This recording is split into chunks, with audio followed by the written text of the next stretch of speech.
नमस्कार दोस्तों। तो आज हम लोग जिस टॉपिक के ऊपर बात करने वाले हैं वो आप सभी को ध्यान से सुननी चाहिए।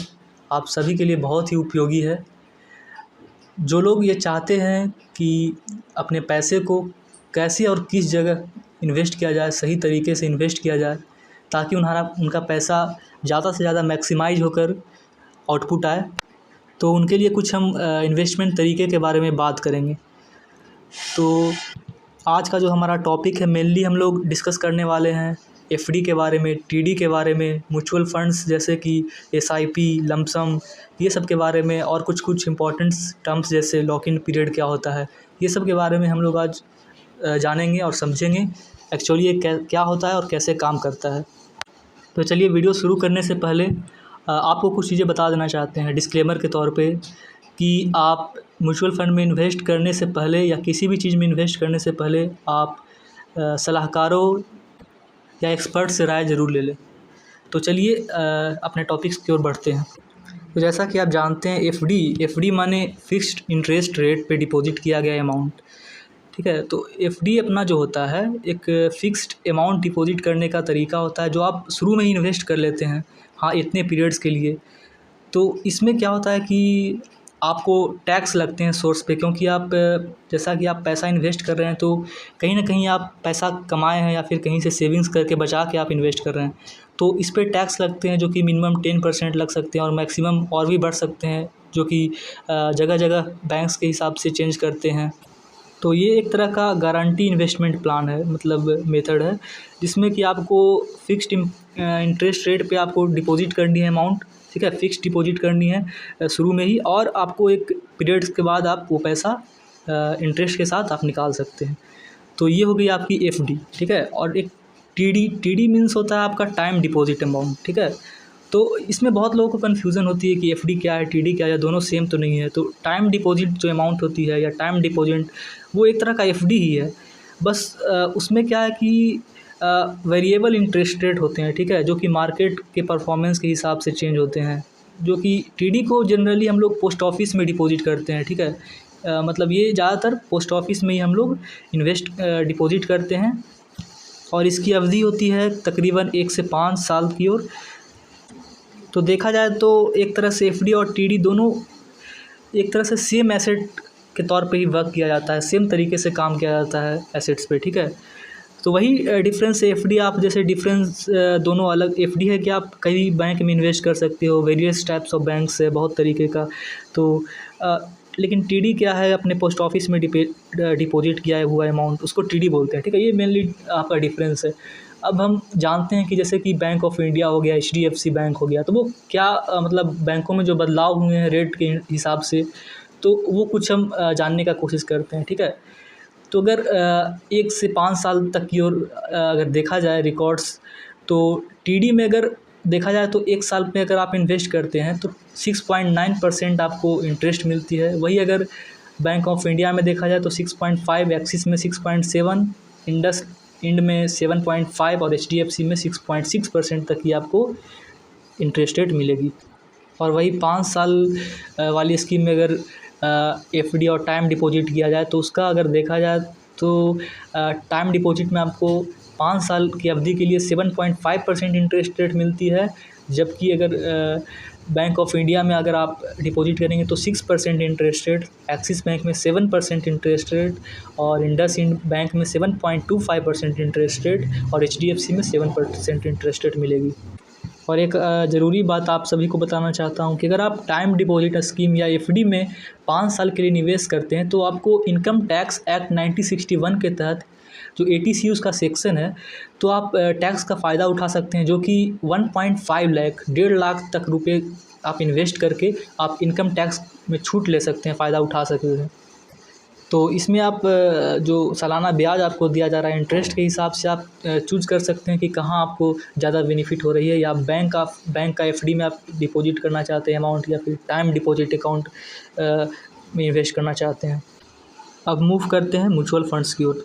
तो म्यूचुअल फंड्स एक तरह के इन्वेस्टिंग का तरीका है, जो कि आप बहुत सारे वहाँ जैसे कि आप स्टॉक्स में, मार्केट में, सेक्टर में वेरियस टाइप में वहाँ इन्वेस्ट किया जाता है। तो आप म्यूचुअल फंड्स के भी बहुत सारे प्रकार होते हैं, जैसे कि एसआईपी होते हैं, लमसम होते हैं, ठीक है। तो म्यूचुअल फंड्स क्या है कि आप एक जगह इन्वेस्ट ना करके आप बहुत लोग उसमें इन्वेस्ट करते हैं और बहुत सारे सेक्टर्स में इन्वेस्ट करते हैं, ठीक है। तो उनका इंटरेस्ट रेट अलग अलग होता है और मेनली हम जो तरीके की बात करने जा रहे हैं वो एसआईपी है, जो कि सिस्टमैटिक इन्वेस्टमेंट प्लान कहते हैं, और एक है लमसम, ठीक है। तो एसआईपी में क्या होती है कि एसआईपी में आपको इन्वेस्टमेंट ऑफ़र किया जाता है बहुत सारे म्यूचुअल फंड्स के द्वारा, ठीक है, इन्वेस्टर्स के द्वारा। तो इसमें क्या है कि आप monthly, quarterly, semi annually, annually आप उस हिसाब से आपको प्लान के हिसाब से आप एसआईपी में इन्वेस्ट कर सकते हैं। और चूँकि एसआईपी आपको ऑफ़र करती है ज़्यादा फ्लेक्सिबिलिटी, आप कम से कम पैसे से शुरुआत कर सकते हैं, इन्वेस्ट कर सकते हैं, और वो भी मंथली, क्वार्टरली, एनुअली आप अपने हिसाब से। तो ये एक ज़्यादा मतलब बेटर वे है। अब बढ़ते हैं लमसम की ओर। तो लमसम में क्या है कि आपको सिंगल पेमेंट ऑफ मनी किया जाता है, एक बार में ही आपको पैसा दिया जाता है, इन्वेस्ट किया जाता है, ठीक है। तो इसमें काफ़ी सूझबूझ से आपको, होशियारी से आपको इन्वेस्ट करनी चाहिए, क्योंकि अगर आप मान लीजिए कि आपने शुरुआत में इन्वेस्ट कर दिया और अगर वो मार्केट क्रैश हो रहा है या फिर नीचे गिर रहा है, तो आपको खुद से मतलब उसके लिए पहले जानना होगा। तो आप इन्वेस्ट करने से पहले, कि म्यूचुअल फंड में इन्वेस्ट करने से पहले आप देख लें कि वो जो आप इन्वेस्ट कर रहे हैं वो किस तरह की सेक्टर में इन्वेस्ट किया जा रहा है। या तो ऐसा तो नहीं है कि किसी एक सेक्टर में, लाइक एग्रीकल्चर में या फिर किसी खास इकोनॉमी में वो इन्वेस्ट किया जा रहा है। वो वेरिएबल होनी चाहिए, ठीक है, वेरिएबल एसआईपी, तो वो आपके लिए बेटर होगी। तो वो क्या करेगी कि अगर आपका कोई एक मार्केट से अगर क्रैश भी होती है तो बाकी आपको कंपनसेट कर देगी, तो उसमें नुकसान होने की चांसेस काफ़ी कम हो जाती है। और अगर आप थोड़ा रिस्क लेना चाहते हैं तो आप एक टाइम में भी इन्वेस्ट कर सकते हैं, लमसम इन्वेस्ट कर सकते हैं, या फिर आप अलग तरह से, लाइक स्टॉक मार्केटिंग सुने होंगे, तो आप किसी खास सेक्टर में जब आपकी वैल्यू मिनिमम पे पहुंच गई या फिर लोवेस्ट या नीचे गिर गई है, तो उस समय आप उन चीज़ों को जानकर कैसा रिकॉर्ड रहा है, ठीक है, एक कैलकुलेटर भी होता है, जैसे कि एसआईपी कैलकुलेटर, लमसम कैलकुलेटर, तो उससे आप कैलकुलेट करके, प्रेडिक्ट करके आप मतलब अपने होने वाली ग्रोथ का अनुमान लगा सकते हैं। तो आप उस हिसाब से उनमें इन्वेस्ट करनी चाहिए। इनमें एक लॉक इन पीरियड होता है, वो क्या होता है कि इन्वेस्टर को मतलब निकालने से पैसा मना किया जाता है कि हाँ, आपने जो मतलब फ़ंड लगाया है उसका आधा या फिर पूरा, अब हाँ मतलब 3 साल या फिर 2 साल जो भी आप को समय दिया जाता है वो लॉक इन पीरियड कहलाता है। उससे पहले आप पैसा विथड्रॉ नहीं कर सकते, रिडीम नहीं कर सकते हैं। तो ये थी आज की इम्पोर्टेंट बातें। तो मेनली हमने आपको समझाया है कि एफडी क्या होता है, फिक्स्ड डिपॉज़िट क्या होता है, आरडी क्या होता है। आरडी में आपको 5 साल का लॉक इन पीरियड मिलेगा, ठीक है। तो आपको कब बैंक में इन्वेस्ट करनी चाहिए, पोस्ट ऑफिस में, अपने हिसाब से, इंटरेस्ट के हिसाब से आप देख लें और चूज़ कर लें कि हाँ, किस में आपको ज़्यादा फ़ायदे मिल रहे हैं और किस में ज़्यादा सहूलियत मिल रहा है, ठीक है।